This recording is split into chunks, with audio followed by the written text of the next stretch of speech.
தற்போதைய செய்தியை பார்த்துக் கொண்டிருக்கிறோம். தமிழ்நாடு ஆழ்கடல் பகுதியில் 4 வட்டாரங்களில் எண்ணெய் மற்றும் எரிவாயு எடுக்க மத்திய அரசு ஏலம் விடுத்திருக்கிறது. இதற்கான தேதியையும் விண்ணப்பிக்கக்கூடிய கால அவகாசத்தையும் வெளியிட்டிருக்கிறது.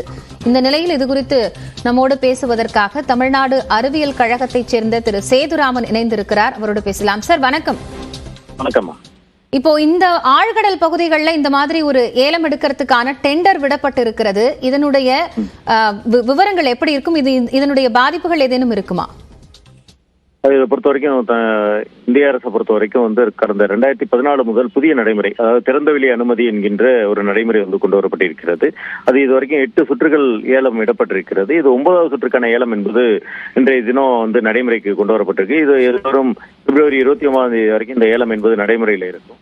இதுல இந்தியா முழுக்க ஒரு 28 வட்டாரங்கள்ல கிட்டத்தட்ட 1,00,000 சதுர கிலோமீட்டர்ல ஏலம் என்பது விடப்பட்டிருக்கிறது. தமிழகத்தை பொறுத்த வரைக்கும் கன்னியாகுமரிக்கும் தெற்கு பகுதியில் இருக்கக்கூடிய ஆழ்கடல் பகுதியில ஒரு 4 வட்டாரங்களாக அது பிரிக்கப்பட்டு ஒரு 32,485 சதுர கிலோமீட்டருக்கு இந்த ஏலம் என்பது விடப்பட்டிருக்கிறது. ஒரு 4 வட்டாரங்கள் என்பது குறிப்பிடப்பட்டிருக்கு. அதுல ஒவ்வொரு வட்டாரமும் 9,000, 5,000, 7,000 என்கின்ற அடிப்படையில் அந்த ஏலம் விடப்பட்டிருக்கு. இது ஆழ்கடல்ல இருக்கக்கூடிய எண்ணெய் எரிவாயு எடுக்கக்கூடிய ஒரு அனுமதி.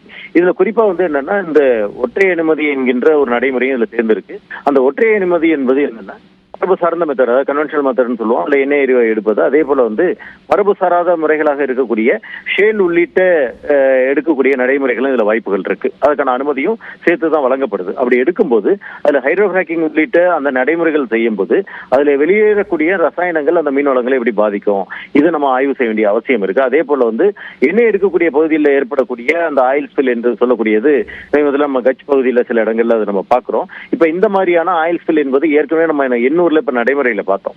அந்த சிபிசிஎல் அந்த எண்ணெய் கசிவு என்பது மிகப்பெரிய அளவுக்கு அந்த மீனவர்களுடைய வாழ்வாதாரத்தை பாதிச்சது பாக்குறோம். அப்ப இது போன்ற மிகப்பெரிய இடங்கள்ல ஒரு 32,000 சதுர கிலோமீட்டர்ல ஆழ்கடல் பகுதி என்பது தமிழகத்தை பொறுத்த வரைக்கும் மிக நீண்ட கடற்கரை. அதே நேரத்தில் அதிகமான மீனவர்கள் வாழ்வாதாரமாக கடலை நம்பி இருக்கக்கூடிய சூழல்ல இது போன்ற திட்டங்கள் செயல்படுத்தும் போது அதற்கான பூர்வாங்க ஆய்வுகள் செய்ய வேண்டியது அவசியம் அப்படின்றத பாக்குறோம்.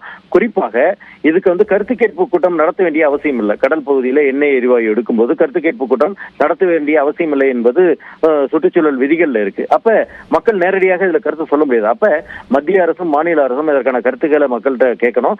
என்னென்ன இது செயல்படுத்த போறாங்க, அதுல என்னென்ன மாதிரியான நடைமுறைகள் இருக்குன்றது விரிவாக அந்த பகுதி மீனவர்கள்ட்ட சொல்லி அதன் பிறகு இதற்கான அனுமதியை வழங்குவது அல்லது இதனுடைய பாதக சாதக அம்சங்களை ஆய்வு செய்து முடிவெடுக்க வேண்டும் என்று மத்திய மாநில அரசுகளை நம்ம கேட்டுக்கிறோம்.